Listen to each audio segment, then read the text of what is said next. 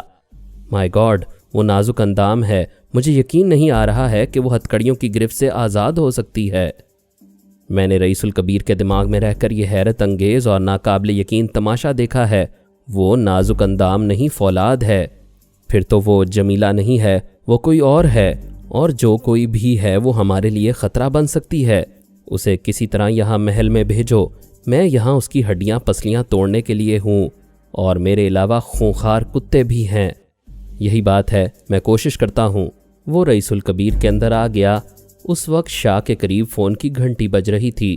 Personal secretary نے receiver اٹھا کر پوچھا، ہیلو، کون؟ میں نے لیڈی آئرن راڈ کی آواز بنا کر کہا، میں آئرن راڈ ہوں، اپنے آقا سے بات کرنا چاہتی ہوں۔ اس نے رئیس الکبیر سے کہا، آپ کے لیے فون ہے، لیڈی آئرن راڈ آپ سے بات کرنا چاہتی ہیں۔ اس نے آگے بڑھ کر ایک ہاتھ کی 4 انگلیوں سے بمشکل ریسیور تھام کر اسے کان سے لگا کر کہا، ہیلو لیڈی، میں تمہارا آقا بول رہا ہوں۔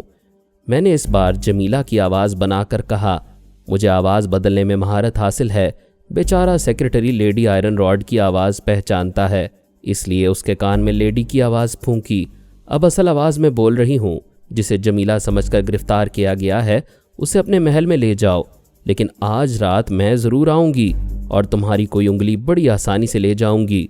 پھر میں جمیلہ کے اندر ایک لمحے کے لیے آیا۔ اس نے سانس روک لی تھی۔ میں سمجھ رہا تھا کہ ڈی ہاروے ضرور جمیلہ کی آواز اور لہجے کو گرفت میں لے کر اس کے اندر آنے کی کوشش کرے گا۔ وہ ناکام ہو کر پھر رئیس کے اندر آیا۔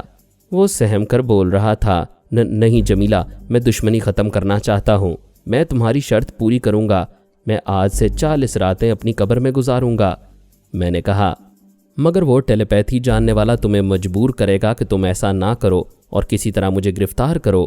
ابھی وہ میرے اندر آنا چاہتا تھا، میں نے سانس روک کر اسے بھگا دیا ہے۔ نہیں، میرے اندر کوئی ٹیلیپیتھی جاننے والا نہیں ہے، میں کسی کا تابعدار نہیں ہوں، تمہاری شرط ضرور پوری کروں گا۔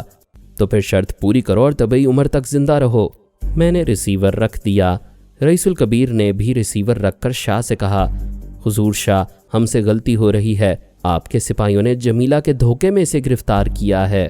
ابھی فون پر جمیلہ مجھ سے بول رہی تھی، وہ نازک اندام ہے اور یہ تو فولادی ہے، یا جو کوئی بھی ہو، وہ فون کرنے والی جمیلہ آج رات میری کوئی انگلی لے جائے گی، اس لیے میں اس کی شرط پوری کروں گا، میں آج رات سے اپنی قبر میں سویا کروں گا۔